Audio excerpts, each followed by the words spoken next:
पवित्र प्रभुंकर धन्यवाद हो से आमनकर एकमात्र परमेश्वर से उद्धारकारी पुणी रक्षाकारी से आम जीवन निमंते चिंताकारी अटंती एथिपाय आमनकर आवश्यकता अनुसार से अनेक समय वाक्य दे था आम विगत सप्ताह शुणिलु पश्चात विषय बर्तमान आम शुणा लक्ष्यस्थल को दौड़ा विषय पाउल फिलिपे मंडली को से कहते सम्मुखस्थ विषय को लक्ष्य करी मु दौड़ुअछि जहाँ आम पूर्वर पढ़ी फिलिपियो 3:14 पदर खंश आम आज आलोचना करवा।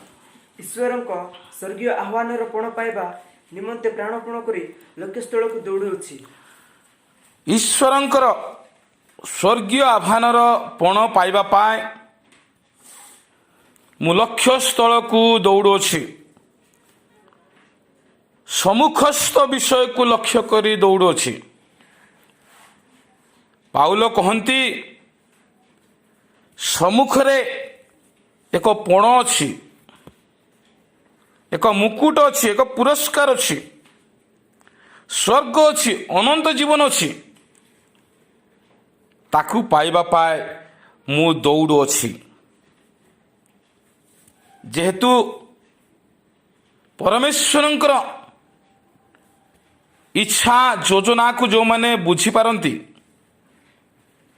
से माने ही उचित कार्य करि पारंती। आज आम जदि देखिबा अनेक समय रे दौड़िया विषय तात्पर्य आम बुझा चेष्टा कले मध्य बुझी पारि न थाउ। आज जगत रे विभिन्न प्रकार दौड़ रही। ए दौड़ रे अनेक लोक विफल हुअन्ति, अनेक लोक सठिक जगह पहुँचती आ से पुरस्कार भी पाउछन्ति। जदि आम देखिबू जगत रे पद पदवी पाए दौड़ा दौड़ी चली पोजिशन पाए धन पाए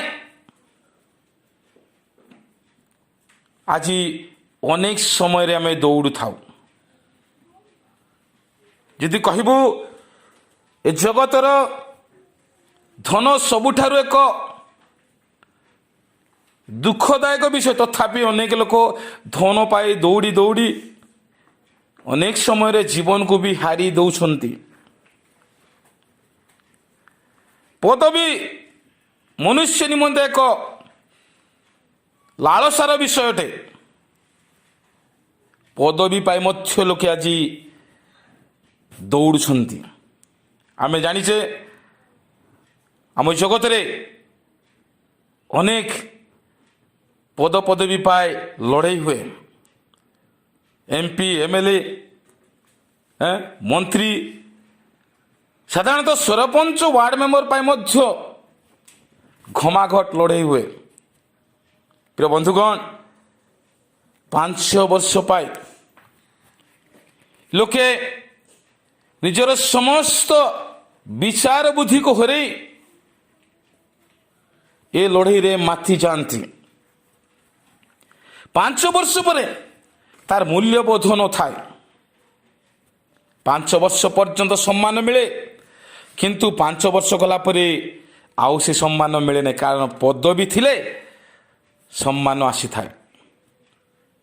मोर मन पड़ुछि दिने अमेरिका रे बिलीग्राम को सेठिकार लोक मैंने जाई कहउछन्ति आज्ञा आमे आपणक पाए एक उत्तम पदवी नहीं आसीछु। से माने कहिले आपण आम अमेरिकार राष्ट्रपति हो जातु तेज आम देश भलरे चलो जेतु आप प्रभुंकर लोक प्रभु को जानती प्रभु को सेवा करती तेणु आम लोक मान दुख मध्य बुझे। से कहले ବର୍ତ୍ତମାନ ମୁଁ ଏହାର ଉତ୍ତର ଦେଇପାରିବି ନାହିଁ। କିଛି ସମୟ ପରେ ମୋତେ ଆସି ମିଶନ୍ତୁ, ମୁଁ ତାର ଉତ୍ତର ଦେବି। ଯେତେବେଳେ ସେମାନେ କିଛି ସମୟ ପରେ ଆସିଲେ, ସେମାନେ ବହୁତ ଆଶା କରି ଆସିଥିଲେ, କିନ୍ତୁ ସେ କହିଲେ, ଆପଣମାନେ ମୋତେ 5 ବର୍ଷ ପାଇଁ ଦେଶର ରାଷ୍ଟ୍ରପତି କରିବା ପାଇଁ ଚାହୁଁଛନ୍ତି। ପରବର୍ତ୍ତୀ ବର୍ଷମାନଙ୍କରେ ପୁଣି ମୁଁ ରାଷ୍ଟ୍ରପତି ହେବି କି ନାହିଁ ତାର କିଛି ଗ୍ୟାରେଣ୍ଟି ନାହିଁ, କିନ୍ତୁ ପ୍ରଭୁ ମୋତେ ପୃଥିବୀ ସାରାର ରାଷ୍ଟ୍ରପତି କରି ବାଛୁଛନ୍ତି, ତାହା ପୁଣି ଅନେକ ବର୍ଷ ପାଇଁ, ମୋ ଜୀବନ ଥିବା ପର୍ଯ୍ୟନ୍ତ। ତେଣୁ ଆପଣମାନେ କହନ୍ତୁ, ମୁଁ 5 ବର୍ଷ ପାଇଁ ରାଷ୍ଟ୍ରପତି ହେବି କି ମୋ ଜୀବନ ଥିବା ପର୍ଯ୍ୟନ୍ତ ରାଷ୍ଟ୍ରପତି ହେବି? ତେଣୁ ସେ କହିଲେ, ମୁଁ ଏ ରାଷ୍ଟ୍ରପତି ପଦବୀ ପାଇଁ ଆଗ୍ରହୀ ନୁହେଁ। ଆପଣମାନେ ଯାଆନ୍ତୁ, ଯାହାକୁ ଏ ପଦବୀ ଇଚ୍ଛା, ଯେଉଁମାନେ ଏଥିରେ ଆସକ୍ତ ସେମାନଙ୍କୁ ବସାନ୍ତୁ। ପ୍ରିୟ ବନ୍ଧୁଗଣ, ଆଜି ଆମମାନଙ୍କର ଦୌଡ଼ ଏକ ଲକ୍ଷ୍ୟ ସ୍ଥଳରେ ହେବା ଦରକାର। ଯେହେତୁ ଜଗତରେ ଏମିତି ଦୌଡ଼ ଚାଲିଛି, କିନ୍ତୁ ପାଉଲ କହିଲା ପରି ଦୌଡ଼ ଆଜି ଆମମାନଙ୍କୁ ଦରକାର ରହିଛି। ପାଉଲଙ୍କର ଦୌଡ଼ ରହିଛି ମୁକୁଟ ପାଇଁ, ପୁରସ୍କାର ପାଇଁ, ପରମେଶ୍ୱରଙ୍କର ଠାରେ ଆଜି ଆମମାନଙ୍କର ଜୀବନର ଦୌଡ଼ ବି ଆରମ୍ଭ କରିବା ଦରକାର। ଆଜି ଆମେ ଏଇ ଜଗତର ଦୌଡ଼ ପ୍ରତିଯୋଗିତାରେ ନୁହେଁ, ମାତ୍ର ଆତ୍ମିକ ଦୌଡ଼ ପ୍ରତିଯୋଗିତାରେ ସାମିଲ ହେବା ଦରକାର। ଆମେ ସମସ୍ତେ ଜାଣିଛେ, ସେଦିନ ମିଶରରୁ 20 ଲକ୍ଷ ପରି ଲୋକ କିଣାନ ଯିବା ପାଇଁ ବାହାରିଲେ ବୋଲି ଆମେ ଅନୁମାନ କରୁଛେ। ବାଇବେଲ କହୁଛି 6 ଲକ୍ଷ, କିନ୍ତୁ ସେମାନଙ୍କର ସ୍ତ୍ରୀ, ପିଲା, ଛୁଆ, ଏପରିକି ଅନେକ ଲୋକ 30 ଲକ୍ଷ ମଧ୍ୟ କହନ୍ତି। କିନ୍ତୁ ଆଜି ମୁଁ କହିବି, 20 ଲକ୍ଷ ପରି ଲୋକ ବାହାରିଲେ, ଦୌଡ଼ ପ୍ରତିଯୋଗିତାରେ ସେମାନେ ସାମିଲ ହେଲେ। କିନ୍ତୁ ଯେତେବେଳେ କିଣାନରେ ପହଞ୍ଚୁଛନ୍ତି, ସେତେବେଳେ କେବଳ 1,44,000 ଲୋକ ହିଁ ପହଞ୍ଚୁଛନ୍ତି। କମ୍ ସେ କମ୍ 10 ଲକ୍ଷ ଲୋକ ହେଲେ ପହଞ୍ଚିବା କଥା, କି 5 ଲକ୍ଷ ଲୋକ। ଦେଖନ୍ତୁ, ଆଜି ଦୌଡ଼ ପ୍ରତିଯୋଗିତାରେ ଅନେକ ଲୋକ ସଫଳ ହୋଇପାରନ୍ତି ନାହିଁ। ପାଉଲ କହିଲେ, ମୁଁ ଦୌଡ଼ୁଅଛି। ମୁଁ କହୁଥିଲି, ଏ ଜଗତରେ ଅନେକ ଲୋକ ଶାରୀରିକ ଭାବ ଅନୁସାରେ ଦୌଡ଼ୁଛନ୍ତି। ଆମେ ଶୁଣିଲୁ, ଧନ ପାଇଁ ଦୌଡ଼ୁଛନ୍ତି, ପଦବୀ ପାଇଁ ଦୌଡ଼ୁଛନ୍ତି, ଏ ଶରୀରର ସ୍ୱାସ୍ଥ୍ୟ ଅବସ୍ଥା ଠିକ୍ କରିବା ପାଇଁ ବି ଅନେକ ଲୋକ ଦୌଡ଼ୁଛନ୍ତି। ଦେଖୁଥିବେ, ସକାଳେ ସନ୍ଧ୍ୟା ସମୟରେ ଅନେକ ଲୋକ ୱାକିଂ କରୁଛନ୍ତି, ଚାଲୁଛନ୍ତି। କାହିଁକି? ଏ 70-80 ବର୍ଷର ଜୀବନ କିପରି ସୁଖମୟ ହେବ, ଭଲରେ କଟିବ, ଏଥିପାଇଁ ସେମାନେ ଦୌଡ଼ୁଛନ୍ତି। କିନ୍ତୁ ଅନନ୍ତ ଜୀବନକୁ ଆମେ ବଞ୍ଚାଇବା ପାଇଁ ଆଜି ଦୌଡ଼ିବା ଦରକାର। ଯାହା ଲେଖାଯାଏ 1 ତିମୋଥୀ ତାର 4:8 ପଦରେ, ଶାରୀରିକ ବ୍ୟାୟାମ, ହଁ, କାରଣ ଶାରୀରିକ ବ୍ୟାୟାମ ହଁ, ଅଳ୍ପ ବିଷୟରେ ଲାଭଜନକ, କିନ୍ତୁ ଈଶ୍ୱର ପରାୟଣତା ଇହକାଳ ଓ ପରକାଳରେ ପ୍ରତିଜ୍ଞାଯୁକ୍ତ ହୋଇ ସମସ୍ତ ବିଷୟରେ ଲାଭଜନକ ଅଟେ। ସମସ୍ତ ବିଷୟରେ ଲାଭଜନକ। ଈଶ୍ୱର ପରାୟଣତା ତା ଅର୍ଥ ଆତ୍ମିକ ବ୍ୟାୟାମ। ଶାରୀରିକ ବ୍ୟାୟାମ ଅଳ୍ପ ବିଷୟରେ, ଶରୀର ପାଇଁ, ଏ ଶରୀରକୁ ଲାଭ ଦେଇପାରେ, କିନ୍ତୁ ଆତ୍ମିକ ବ୍ୟାୟାମ କଲେ ଆମ ଜୀବନରେ, ଆଗାମୀ ଦିନମାନଙ୍କରେ, ଅନନ୍ତ ଜୀବନରେ ଆମେ ଲାଭ ପାଇପାରିବା। ଯେହେତୁ ଏ ଜଗତରେ ଆଜି ଆମମାନଙ୍କୁ ଚାଲିବାକୁ ପାଉଲ କହୁନାହାନ୍ତି, ଦୌଡ଼ିବାକୁ କହୁଛନ୍ତି। କାରଣ ଚାଲିଲେ ଆମେ ଲକ୍ଷ୍ୟସ୍ଥଳରେ ପହଞ୍ଚି ପାରିବା ନାହିଁ। ତେଣୁ ଦୌଡ଼ିବାକୁ ପଡ଼ିବ। ସମୟ ଅତ୍ୟଳ୍ପ ହେବାରୁ ଆଜି ଆମମାନଙ୍କୁ ଦୌଡ଼ିବାକୁ ହେବ। ମୁଁ ଦେଖୁଥିଲି ଏ ଜଗତରେ ଆମମାନଙ୍କ ପାଇଁ ଫାନ୍ଦ ଅଛି, ସମସ୍ୟା ଅଛି। ଲୋକେ ଚାଲି ଯାଉଥିଲେ ଝୁଣ୍ଟି ପଡ଼ନ୍ତି। ତେବେ ଯାହା ପାଉଲ କହୁଛନ୍ତି ଦୌଡ଼ିବା କଥା, ଦୌଡ଼ିଲେ ପୁଣି ତ ଆଉ ସମସ୍ୟା ଅଛି। କେତେବେଳେ ଆକ୍ସିଡେଣ୍ଟ ହେବ, କେତେବେଳେ ସମସ୍ୟା ହେବ, କିନ୍ତୁ ଆମମାନଙ୍କୁ ଦୌଡ଼ିବାକୁ ହେବ। ଲକ୍ଷ୍ୟସ୍ଥଳରେ ପହଞ୍ଚିବାକୁ ହେଲେ ଆଜି ଆମେ ଦୌଡ଼ ପ୍ରତିଯୋଗିତାରେ ସାମିଲ ହେବାକୁ ହେବ। ଆଜି ଅନେକ ଲୋକ ଏହିପରି ଦୌଡ଼ ପ୍ରତିଯୋଗିତାକୁ ଆସିନାହାନ୍ତି, ଯୋଗ ଦେଇନାହାନ୍ତି। ମୁଁ ଭାବେ ହୁଏତ ଖ୍ରୀଷ୍ଟିଆନ ମାନେ ଆମେ ସମସ୍ତେ ଦୌଡ଼ ପ୍ରତିଯୋଗିତାରେ ସାମିଲ ହେବା କଥା, କିନ୍ତୁ ଠିକ ରାସ୍ତାରେ ଆମେ ରହିଲେ ଯାଇକି ଆମେ ଦୌଡ଼ ପ୍ରତିଯୋଗିତାରେ ଆମେ ଅଂଶୀ ହେବାର ଏକ ସୁଯୋଗ ପାଇପାରିବା। ଯେହେତୁ ରାଇଟ୍ ଟ୍ରାକ୍ରେ ନ ରହିଲେ ଆମେ କେବେ ବି ବିଜୟ ହେଇପାରିବା ନାହିଁ।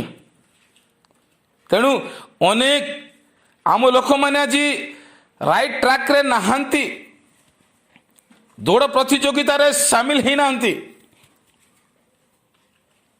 କାରଣ ସେମାନେ ଆଜି ଈଶ୍ୱରଙ୍କ ବାକ୍ୟ ଶୁଣୁଥିଲେ ମଧ୍ୟ ଠିକ ଭାବରେ ନିଜ ଜୀବନକୁ ପ୍ରଭୁଙ୍କ ଇଚ୍ଛାରେ ଚାଲିବା ପାଇଁ ସମ୍ମତି ହେଉନାହାନ୍ତି। ଅନେକ ସମୟରେ ଆଜି ଦୌଡ଼ ପ୍ରତିଯୋଗିତାରୁ ଅନେକ ଲୋକ ଓହରି ଯାଉଛନ୍ତି। ଯଦି ଆମେ ଦେଖିବା ଗାଲାତୀୟ 5:7 ଅନେକ ଲୋକ ଆଜି ଦୌଡ଼ୁନାହାନ୍ତି। ହଁ, ତୁମେମାନେ ତ ଉତ୍ତମ ରୂପେ ଦୌଡୁଥିଲ, ହଁ, କିଏ ତୁମମାନଙ୍କୁ ବାଧା ଦେଲା ଯେ ସତ୍ୟର ଅବାଧ୍ୟ ହୋଇଅଛ? ଅବାଧ୍ୟ ହେଇଅଛ। ତମେ ତ ଦୌଡ଼ୁଥିଲ, କିଏ ବାଧା ଦେଲା? କ'ଣ ଅସୁବିଧା ହେଲା ଯେ ତମେ ଆଜି ଦୌଡ଼ିବା ବନ୍ଦ କଲ? ସତରେ ଆମେ ଆଜି ଜଗତର ପରିସ୍ଥିତିକୁ ଦେଖିଲେ ସେହିପରି ମନେ ହୁଏ। ଆଜି ଲକଡାଉନ, କୋରୋନା ଆଜି ସମସ୍ତଙ୍କୁ ବାଧା ଦେଇଛି। ଯଦିଓ ଏହା ଆମମାନଙ୍କର ହିତଜନକ ପାଇଁ, ତଥାପି ଅନେକ ଲୋକ ଦୌଡ଼ୁଥିଲେ, ସେମାନେ ଆଜି ବନ୍ଦ କରିଦେଇଛନ୍ତି। ପ୍ରାର୍ଥନା ଉପାସନାକୁ ଆଉ ଉଦ୍ଯୋଗୀ ନୁହନ୍ତି। ଯେତେବେଳେ ପ୍ରଭୁଙ୍କ ରାଜ୍ୟ ସୈନିକ ବାକ୍ୟ ସଫଳ ହେଉଛି ବୋଲି ତାଙ୍କ ଲୋକମାନେ କହୁଛନ୍ତି, ସେତେବେଳେ ଆମ ଲୋକମାନେ ଚୁପଚାପ ବସିଛନ୍ତି। ଦୌଡ଼ୁଥିଲେ, ହାଲିଆ ହେଇଯାଇଛନ୍ତି। ତେଣୁ ଆଜି ଆମମାନଙ୍କୁ ଦୌଡ଼ିବାକୁ ହେବ, ନୀରବ ରହିବା ସମୟ ନୁହେଁ। ଯାହା 1 Corinthians 9:24 ଲେଖାଯାଏ, ରଙ୍ଗଭୂମିରେ ଯେଉଁମାନେ ଦୌଡ଼ନ୍ତି ଦେଖନ୍ତୁ ସେମାନେ କ'ଣ ପାଉଛନ୍ତି। ହଁ, ଯେଉଁମାନେ ରଙ୍ଗଭୂମିରେ ଦୌଡନ୍ତି ହଁ, ସେମାନେ ସମସ୍ତେ ଦୌଡନ୍ତି ସତ, ହଁ, କିନ୍ତୁ କେବଳ ଜଣେ ଯେ ପଣ କ'ଣ ପାଏ? ଏହା କି ତୁମେମାନେ ଜାଣ ନାହିଁ? ହଁ, ତୁମେମାନେ ଯେପରି ପଣ ପାଇବ, ଏଥିପାଇଁ ସେହିପରି ଦୌଡ଼। ଆଜି ରଙ୍ଗଭୂମିରେ, ଜଗତରେ ମୁଁ କହୁଥିଲି ଅନେକ ଦୌଡ଼ ଅଛି। ଏହା ଏକ ପ୍ରତିଯୋଗିତାର ଦୌଡ଼, ପୁରସ୍କାର ପାଇବାର ଦୌଡ଼। ଯେଉଁମାନେ ଏପରି ଭାବରେ ଦୌଡ଼ନ୍ତି ସେମାନେ ପୁରସ୍କାର ପାଆନ୍ତି। ଆମେ ଜାଣିଛୁ ରିଓ ଅଲିମ୍ପିକ ବୋଲି ଏକ ଖେଳ ଅଛି, ଯାହାକି ପୃଥିବୀର ଅନେକ ଲୋକମାନେ ସେଥିରେ ଯୋଗ ଦିଅନ୍ତି। ଆମ ଓଡ଼ିଶାର ଦୁତି ଚାନ୍ଦ ବି ସେଇ ଖେଳରେ ଯୋଗ ଦିଅନ୍ତି। ଆଉ ସେ ବି ଅନେକ ଥର ଜିତିଛନ୍ତି। ଦୁତି ଚାନ୍ଦକୁ ଏକ ଧାବିକା ବୋଲି ବି କୁହାଯାଏ। ସେଇ ରିଓ ଅଲିମ୍ପିକରେ ମୁଁ ଦେଖୁଥିଲି ଏକ 50 ବର୍ଷ ବୟସର ବୁଢ଼ା ଲୋକ ସେ ଗୋଲ୍ଡ ମେଡାଲ ଆଣିଛନ୍ତି। 55 ବର୍ଷ। ତେଣୁ ଆମେ ଦୌଡ଼ିବାକୁ ହେବ। ଆମେ ଯଦି ଦୌଡ଼ିବା ତେବେ ଆମେ କ'ଣ ପାଇବା? ବାଇବେଲ କହୁଛି ଅକ୍ଷୟ ମୁକୁଟ ଆମେ ପାଇବା। ଏ ଜଗତରେ ଯେଉଁମାନେ ଦୌଡ଼ନ୍ତି ସେମାନେ କ୍ଷଣେ ମୁକୁଟ ପାଇବା ପାଇଁ ଦୌଡ଼ୁଛନ୍ତି, କିନ୍ତୁ ଆଜି ଆମ ଦୌଡ଼ ଆତ୍ମିକ ମୁକୁଟ, ଜୀବନ ରୂପ ମୁକୁଟ ପାଇବା ପାଇଁ ହେଇଥାଏ। ତେଣୁ ଏ ଜଗତରେ ଆମେ ବିଶେଷ କରି ସେଇ ଗୋଲକୁ ଲକ୍ଷ୍ୟ କରି ଆମେ ଦୌଡ଼ିବାକୁ ହେବ। ମୋର ଗୋଟେ କଥା ମନେ ପଡ଼ୁଛି, ବ୍ରାଜିଲର ଜଣେ ଫୁଟବଲ ପ୍ଲେୟର, ତା ନାଁ ହେଉଛି ପେଲେ। ତାର ଏକ ଲକ୍ଷ୍ୟ ଥିଲା, ସେ ସବୁବେଳେ କହୁଥାନ୍ତି the last goal is my best goal. ସେ ତାଙ୍କ ଦେଶକୁ ଏକ ଚମତ୍କାର ବିଜୟ ଦେବା ପାଇଁ ସେ ଲକ୍ଷ୍ୟ କରିଥାନ୍ତି। ସେ ଗେମ୍ ଖେଳୁ ଥାଉ ଥାଉ ସେ ସବୁବେଳେ ଗୋଟେ ବେଷ୍ଟ ଗୋଲ୍ କରିବା ପାଇଁ ସେ ଚାହୁଁଥାନ୍ତି। ଦିନେ ଏମିତି ହେଇଛି, ଏକ ବଲ୍ ଉପରକୁ ଉଡ଼ି ଆସୁଛି, ସେ ତାକୁ ଦେଖିଲେ, ଏମିତି ଉପରକୁ ଡେଇଁ ଗୋଟେ ସଟ୍ ମାରିଲେ ଯେ ସେ ବଲ୍ ସିଧା ଗୋଲ୍ ପୋଷ୍ଟରେ ଯାଇ ପଶିଗଲା। ଆଉ ତାଙ୍କ ଲୋକମାନେ ଦେଖିଲା ପରେ ଏତେ ଖୁସି, ଆନନ୍ଦ କରୁଛନ୍ତି, ନାଚୁଛନ୍ତି, ଡେଉଁଛନ୍ତି ଯେ ତାଙ୍କ ଦେଶ ଆଜି ବିଜୟ ଲାଭ କରିଛି। କିନ୍ତୁ କେହି ମଧ୍ୟ ପେଲେଙ୍କୁ ଦେଖୁନାହାନ୍ତି। ଯେତେବେଳେ କା ଦୃଷ୍ଟି ପଡ଼ିଲା ଯେ କାହିଁ ସେ ଲୋକ ଯେ ସଟ୍ ମାରିଛି, ତାକୁ ଦେଖିଲା ବେଳେ ତା ଦେହରେ ଆଉ ଜୀବନ ନାହିଁ। ତାଙ୍କୁ ଉଠାଉଛନ୍ତି, ସେତେବେଳେ ସେ ମୃତ ବୋଲି ଜଣା ପଡ଼ୁଛନ୍ତି। ତାଙ୍କର ଉଦ୍ଦେଶ୍ୟ, ତାଙ୍କ ଲକ୍ଷ୍ୟ ଥିଲା ତାଙ୍କ ଦେଶକୁ ସେ ଏମିତି ଭାବରେ ଜୟଲାଭ ଦେବେ। ତେଣୁ ଲକ୍ଷ୍ୟ ରହିବା ଦରକାର, ଉଦ୍ଦେଶ୍ୟ ରହିବା ଦରକାର, ନଚେତ ଆମେ ପୁରସ୍କାର ପାଇପାରିବା ନାହିଁ। ମୁଁ ଦେଖୁଛି ଆଜିକାଲି ଆମ ଲୋକମାନଙ୍କ ମଧ୍ୟରେ ଅନେକ ଲୋକ ଯେଉଁମାନେ ବାହାରେ ପେଟ ପାଇ କାମ କରୁଥିଲେ, ସେମାନେ ଆଜି ପୁଣି ବାହାରକୁ ଯିବା ପାଇଁ ସେମାନେ ଆଜି ଦୌଡ଼ୁଛନ୍ତି। ସେମାନେ ଆଜି ଜୀବନକୁ ବଞ୍ଚେଇବା ପାଇଁ ଆଉ ଚାହୁଁନାହାନ୍ତି, ତାଙ୍କ ପେଟକୁ ବଞ୍ଚେଇବା ପାଇଁ ସେମାନେ ଚାହୁଁଛନ୍ତି। ଏବେ ନିଜ ଘର, ନିଜର ପରିବାର ଛାଡ଼ି ସେମାନେ ଦୌଡ଼ୁଛନ୍ତି। ପ୍ରିୟ ଲୋକମାନେ, ଖାଦ୍ୟ ନିମନ୍ତେ ଆଜି ଜଗତରେ ଆମେ ଯେତେବେଳେ ଦୌଡ଼ୁଛୁ, ଏ ଜାଗତିକ ବିଷୟ ପାଇବା ଆମେ ଦୌଡ଼ୁଛୁ, କିନ୍ତୁ ପାଉଲଙ୍କର କହିବା ପରି ଆମେ ସେ ସ୍ୱର୍ଗୀୟ ଆହ୍ୱାନର ପଣ ପାଇବା ପାଇଁ ଆମେ ଦୌଡ଼ିବାକୁ ହେବ। ସେଇ ପାଉଲ କହିଲେ ପ୍ରଥମ କରନ୍ତି ତା 9:26 ମୁଁ ଲକ୍ଷ୍ୟ କରି ଦୌଡ଼ୁଅଛି, ବିନା ଲକ୍ଷ୍ୟରେ ନୁହେଁ। ହଁ, ଅତଏବ ମୁଁ ଦୌଡ଼ୁଅଛି, ହଁ, କିନ୍ତୁ ବିନା ଲକ୍ଷ୍ୟରେ ନୁହେଁ। ହଁ, ମୁଁ ମୁଷ୍ଟିଯୁଦ୍ଧ କରୁଅଛି, ହୁଁ, କିନ୍ତୁ ଶୂନ୍ୟକୁ ଆଘାତ କରିବା ଲୋକ ପରି ନୁହେଁ। ହୁଁ, ଅନ୍ୟ ଲୋକମାନଙ୍କ ନିକଟରେ ପ୍ରଚାର କରି କାଳେ ମୁଁ ନିଜେ କୌଣସି ପ୍ରକାରେ ଅଗ୍ରାହ୍ୟ ହୁଏ, ହୁଁ। ଏଥିପାଇଁ ମୋହର ନିଜ ଶରୀରକୁ କଷ୍ଟ ଦେଇ ବସରେ ଦାସ କରି ରଖୁଅଛି। ଆଜି ଆମେ ଦୌଡ଼ୁଛୁ ସତ କଥା। ମୁଁ କହୁଥିଲି ଆମେ ରାଇଟ୍ ଟ୍ରାକ୍ରେ ରହିବାକୁ ହେବ, ଠିକ୍ ରାସ୍ତାରେ ରହିବାକୁ ହେବ। ଭୁଲ ରାସ୍ତାରେ ରହି ମୁଁ ଦୌଡ଼ୁଛି ବୋଲି କହିଲେ ହେବ ନାହିଁ। ଅନେକ ସ୍ଥାନମାନଙ୍କରେ ଆମେ ଦେଖିପାରୁଛୁ ଅନେକ ଲୋକମାନେ ଭ୍ରାନ୍ତ ଭାବରେ ଜୀବନଯାପନ କରୁଛନ୍ତି। ଭ୍ରାନ୍ତ ଜୀବନଯାପନ କରୁ କରୁ ସେମାନେ ବି ଭାବୁଛନ୍ତି ଆମେ ବି ଦୌଡ଼ୁଅଛୁ। ପ୍ରିୟ ବନ୍ଧୁଗଣ, ଯୀଶୁଙ୍କ ରାସ୍ତାରେ ଦୌଡ଼ନ୍ତୁ। ଯୀଶୁ ଆମମାନଙ୍କୁ ରାସ୍ତା ଦେଖେଇଲେ, ତମେ ଏ ରାସ୍ତାରେ ଆସ, ଚାଲ। ସେଇ ରାସ୍ତାରେ ଆମେ ଅଛୁ କି ଭିନ୍ନ ରାସ୍ତାରେ ଆମେ ଚାଲି ଯାଇଛୁ। ଅନେକ ଲୋକ ରାସ୍ତା ଛାଡ଼ିଦେଲା ପରେ ଏପଟେ ସେପଟେ ହେଇଯାନ୍ତି। ଆଜି ବି ସେମିତି ଜଣାପଡ଼ୁଛି। ଅନେକ ଲୋକ ଠିକ୍ ରାସ୍ତାରେ ଦୌଡ଼ୁନାହାନ୍ତି। ଆଜି ଏପଟେ, କାଲି ସେପଟେ, ଆଜି ଏଠି, କାଲି ସେଠି। ଅନେକ ମଣ୍ଡଳୀକୁ ବି ସେମାନେ ପରୀକ୍ଷା କରି କରି ଭୁଲୁଛନ୍ତି। ଏଠି ବାକ୍ୟ, ସେଠି ବାକ୍ୟ ସେମାନେ ଚାଖୁଛନ୍ତି। ଭ୍ରାନ୍ତ ଭାବରେ ଦୌଡ଼ନ୍ତୁ ନାହିଁ, ଲକ୍ଷ୍ୟ କରି ଦୌଡ଼ନ୍ତୁ। ଏଠି ସେଠି ହେଲେ ଠିକ ରାସ୍ତାରେ ଦୌଡ଼ି ପାରିବ ନାହିଁ। ଲୋକମାନେ ଯାହା ବୁଝୁଛନ୍ତି ତାହା କରିଚାଲିଛନ୍ତି, କିନ୍ତୁ ଆମେ ଜାଣିବା କେମିତି ମୁଁ ଠିକ ରାସ୍ତାରେ ଅଛି କି ନାହିଁ? ଆମେ କେତେବେଳେ ବଣ ମଧ୍ୟରେ ବି ପଶି ଯାଇଥାଉ। ଗୀତ ରଚକ କହନ୍ତି, ଭବ ଅରଣ୍ୟରେ ପଥ ହରାଇ ବୁଲୁଛି ଏକା ମୁଇଁ, ପାଉନାହିଁ ରାହା କିଏ ଦେବ ମୋତେ ପଥ ଦେଖାଇ। ଅନେକ ଲୋକ ଆଜି ଏପରି ଜଙ୍ଗଲ ମଧ୍ୟରେ ପଶି ଯାଇଛୁ, ବାହାରିବାର ରାସ୍ତା ଆମେ ପାଇପାରୁନାହୁଁ। ତେଣୁ ରାଇଟ୍ ଟ୍ରାକକୁ ଆସିବାକୁ ହବ, ପ୍ରତିଯୋଗିତାରେ ଅଂଶ ନେବାକୁ ହବ, ତେବେ ଯାଏ ଆମେ ଜିଣିବା କି ହାରିବା ଜଣା ପଡ଼ିବ। ପାଉଲ ଯିଏକି ପ୍ରଭୁଙ୍କର ଏକ ଆଶୀର୍ବାଦର ଦାସ, ସେ ବି କହନ୍ତି ମୁଁ ଦୌଡ଼ୁଅଛି।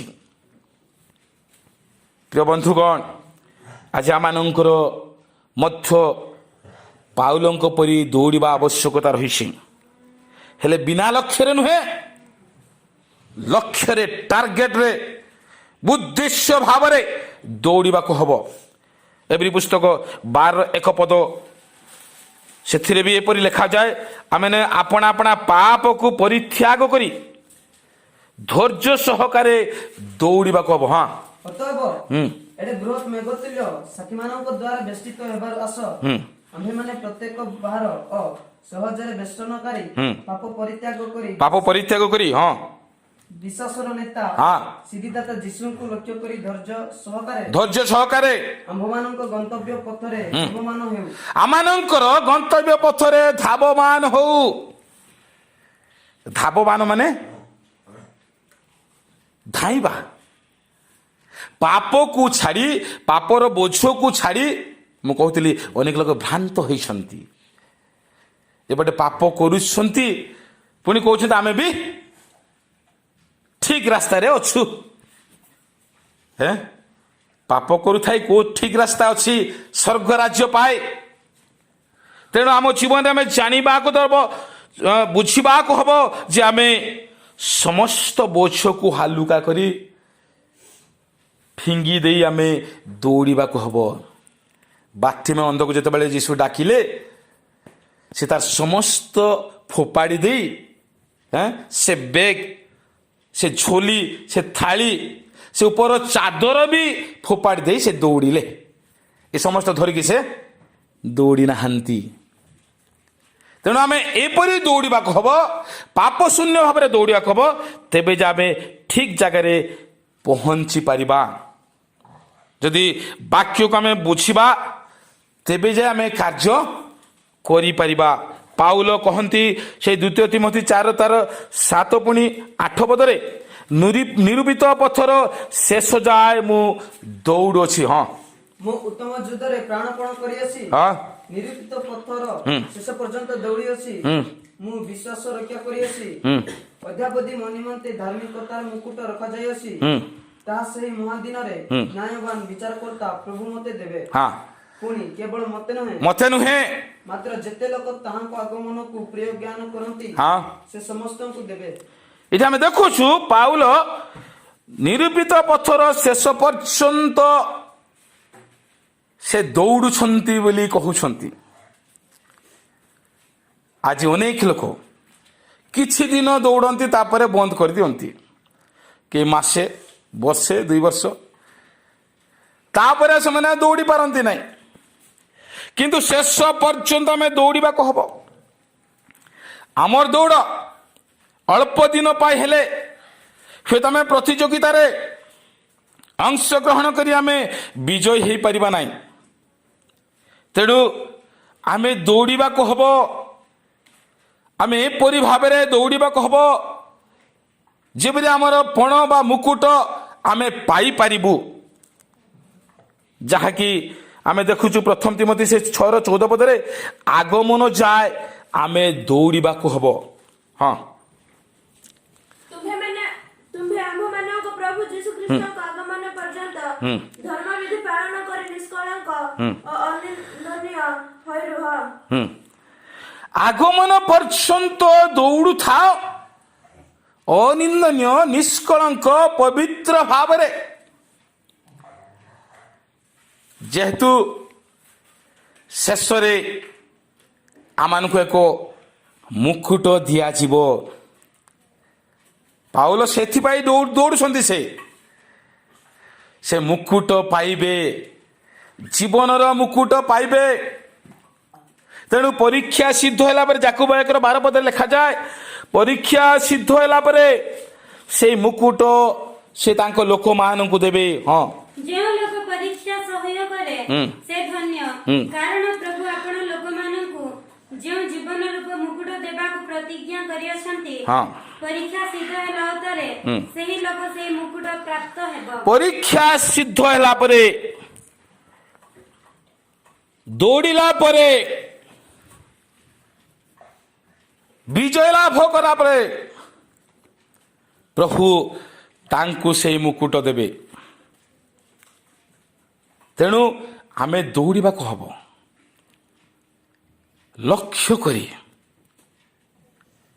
ଉଦ୍ଦେଶ୍ୟ ଭାବରେ, ଠିକ୍ ସ୍ଥାନକୁ। ଯେତେବେଳେ ଆମେ ଦୌଡ଼ିବା ସେତେବେଳେ ଆମ ପାଇଁ ପରମେଶ୍ୱରଙ୍କର ଏକ ପୁରସ୍କାର, ଏକ ମୁକୁଟ, ଯାହାକି ଖ୍ରୀଷ୍ଟିଆନ ମାନଙ୍କର ଗର୍ବ, ତାହା ଆମେ ପାଇପାରିବା। ଏକ ଉଦାହରଣ କହି ମୁଁ ସମାପ୍ତ କରିବି। ଦିନେ ଠେକୁଆ ଓ କଇଁଛ ସେମାନେ ଦୌଡ଼ ପ୍ରତିଯୋଗିତା କରିବା ପାଇଁ ନିଷ୍ପତ୍ତି କଲେ। ମୁଁ ଭାବୁଛି ଠେକୁଆ କେମିତି କଇଁଛର କଥାରେ ରାଜି ହେଲା। ସେ ଭାବିବା କଥା, ଇଏ ତ ଧୀରେ ଧୀରେ ଚାଲେ, ଇଏ କାହିଁକି ମୋତେ ଦୌଡ଼ ପ୍ରତିଯୋଗିତାରେ ସାମିଲ ହେବା ପାଇଁ, ପୁଣି ଦୌଡ଼ ପ୍ରତିଯୋଗିତା କରିବା ପାଇଁ ସେ କହୁଅଛି। ପରବର୍ତ୍ତୀ ସମୟରେ ଠେକୁଆ ମଧ୍ୟ ତା କଥାରେ ରାଜି ହେଲା। ଦୁଇଜଣ ଏମାନେ ଦୌଡ଼ିବା ପାଇଁ ଆରମ୍ଭ କରୁଛନ୍ତି। ଏକ ସ୍ଥାନରୁ ସେମାନେ ଆରମ୍ଭ କରୁଛନ୍ତି। ଯେତେବେଳେ ସେମାନେ ଆରମ୍ଭ କରୁଛନ୍ତି, ଆରମ୍ଭ କଲା ପରେ ଯାଉ ଯାଉ ରାସ୍ତା ମଧ୍ୟରେ ଠେକୁଆ ଭାବିଲା, କଇଁଛ ତ ସେ ଧୀରେ ଧୀରେ ଆସୁଛି, ମୁଁ ଏହି ସ୍ଥାନରେ କିଛି ସମୟ ବିଶ୍ରାମ କରିବି। କଇଁଛ ତାର ସେ ଦୌଡ଼ ପ୍ରତିଯୋଗିତାରେ ସେ ଚାଲିଛି। ଯେତେବେଳେ କଇଁଛ ଯାଇ ପହଞ୍ଚି ଯାଇଛି, ସେ ଦେଖୁଛି ସେ ଜାଗାରେ ଠେକୁଆ ନାହିଁ। ଠେକୁଆ ସେ କିଛି ସମୟ ବିଶ୍ରାମ କରିବ ବୋଲି ଭାବି ସେ ଶୋଇପଡ଼ିଛି। ଯେତେବେଳେ ସେ ଉଠିକି ଦୌଡୁଛି, ଦୌଡ଼ି ଯାଉ ଯାଉ ଲକ୍ଷ୍ୟସ୍ଥଳରେ କଇଁଛ ଅଛି। ଓ ଭାଇ, ତୁ ପହଞ୍ଚି ଯାଇଛୁ? ଓହୋ, ମୁଁ ଆଜି ହାରିଗଲି, କ'ଣ କରାଯିବ? ଠେକୁଆ କହିଲା, କଇଁଛ ଭାଇ, ଆଉ ଥରେ ପ୍ରତିଯୋଗିତା କରିବା। ଆଉ ଥରେ ପ୍ରତିଯୋଗିତା କରିବା। କଇଁଛ କହିଲେ, ନାଇଁ ଆଜ୍ଞା, ମୁଁ ତ ଜିଣି ସାରିଲି, ଆଉ କାହିଁ କରିବା? ସେ ନାଇଁ ଆଉ ଥରେ କରିବା। ହଉ ଠିକ୍ ଅଛି, ତୋ ଇଚ୍ଛା। ବର୍ତ୍ତମାନ ଏମାନେ ଦ୍ୱିତୀୟ ଥର ଯେତେବେଳେ ପ୍ରତିଯୋଗିତା କରୁଛନ୍ତି, ଠେକୁଆ ଯେଉଁ ଜାଗାରୁ ସେମାନେ ଦୌଡ଼ିବା ଆରମ୍ଭ କଲେ, ସେ ଶୀଘ୍ର ଦୌଡ଼ି ପଳେଇଲା। ଆଉ ରାସ୍ତା ମଧ୍ୟରେ ଯେଉଁ ଜାଗାରେ ସେ ବିଶ୍ରାମ ନେଇଥିଲା, ଆଉ ଏଥର ସେ ବିଶ୍ରାମ ନେଉନାହିଁ। କାଳେ ଆଉ ଥରେ ଶୋଇପଡ଼ିଲେ ଆଉ ଥରେ ସେ ହାରିଯିବ। ତେଣୁ ଏବେ ସେ ନିଷ୍ପତ୍ତି କଲା, ଏବେ ମୁଁ ସିଧା ସେ ଲକ୍ଷ୍ୟସ୍ଥଳରେ ପହଞ୍ଚିବି, ସେଇଠି ପରେ ଶୋଇବି। ସତକୁ ସତ ଯେତେବେଳେ ସେ ପହଞ୍ଚିଗଲା, କଇଁଛ ସେ ଧୀରେ ଧୀରେ ଆସୁଛି। ଆସିକି ଦେଖିଲା ବେଳେ ଠେକୁଆ ପହଞ୍ଚି ସାରିଛି। ବର୍ତ୍ତମାନ ଠେକୁଆ କହୁଛି, କଇଁଛ ବାବୁ, ଏବେ ତମେ ହାରିଗଲ, ମୁଁ ଜିଣିଲି। ସେତିକି ବେଳେ କଇଁଛକୁ ବି ଟିକେ ଦୁଃଖ ହେଲା। ଆରେ ମୁଁ ତ ପ୍ରଥମେ ଜିତିଥିଲି, ଏବେ ମୁଁ ହାରିଗଲି, କେମିତି କରିବା? ସେ ମନରେ ଚିନ୍ତା କରି ପୁଣି ସେ ଠେକୁଆ କହୁଛି, ହଁ ସାଙ୍ଗ, ଏଥିରେ ତୋର ନାହିଁ ମୋର ନାହିଁ, ଏବେ 3 ନମ୍ବର ଦୌଡ଼ ପ୍ରତିଯୋଗିତା କରିବା। ତୁ ଗୋଟେ ଥର ଜିତିଛୁ, ମୁଁ ଗୋଟେ ଥର ଜିତିଛି, ଦୁଇଟା ଏବେ ଫିଟୁସ୍ କ'ଣ ହେଲା, ସମାନ ହେଇଗଲା। ଏବେ 3 ନମ୍ବର କରିବା। ଏଥର ଯେ ଜିଣିବ ସେ ହିଁ ବିଜେତା ହେବ। ଠେକୁଆ କିନ୍ତୁ ଟିକେ ଏ କଥାରେ ରାଜି ନାହିଁ। କିନ୍ତୁ ପରବର୍ତ୍ତୀ ସମୟରେ ସେ ଭାବିଲା, ଆରେ ମୁଁ ତ ଦୌଡ଼ିବା ଲୋକ ନା, ଆଉ ଥରେ ହେଲେ ବି ମୁଁ ଜିଣିଯିବି। ଠିକ୍ ଅଛି, 2 ଜଣ ପୁଣି ଆସିଲେ ଯେଉଁ ସ୍ଥାନରୁ ସେମାନେ ଦୌଡ଼ିବେ। କିନ୍ତୁ କଇଁଚ ଏଥରେ ଏକ ଅଲଗା ଚିନ୍ତାଧାରାର ରାସ୍ତା ବତେଇଲା। ସେପଟେ ଯେଉଁପଟେ ସେମାନେ ପ୍ରଥମେ ଦୌଡ଼ୁଥିଲେ ସେ ଅଲଗା ପଟେ ଠେକୁଆ କହିଲା, ନାଇଁ ଆମେ ଏଇ ରାସ୍ତାରେ ଏବେ ଦୌଡ଼ିବା। ସେ ଦେଖେଇଲା, ହେଇ ଦେଖ ଆଗରେ ଗୋଟେ ଗଛ ଅଛି, ସେ ଗଛକୁ ଯିଏ ପହଞ୍ଚିବ ସେ ବିଜେତା ହେବ। କିନ୍ତୁ ଠେକୁଆ ଜାଣିନଥିଲା ସେ ରାସ୍ତାରେ ଗୋଟେ ନଦୀ ପଡ଼ୁଛି। ସେ ନଦୀ ଦେଖାଯାଉନଥିଲା, କି ହୁଏତ ଆଗରୁ ସେ ଦେଖିଥିଲା କିନ୍ତୁ ସେତେବେଳେ ତା ମନକୁ ଆସୁନଥିଲା। କଇଁଚ ସହିତ କହିଲା, ଠିକ୍ ଅଛି, ଆମର ପ୍ରତିଯୋଗିତା ଏବେ ଆରମ୍ଭ କରିବା, ଦୌଡ଼ ଆମେ ଆରମ୍ଭ କରିବା।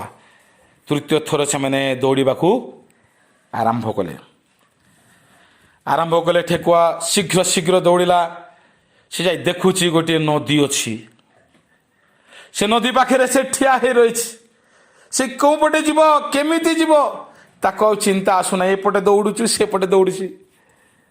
ସେତେବେଳେ ଇଏ କଇଁଚ ଧୀରେ ଆସୁଛି।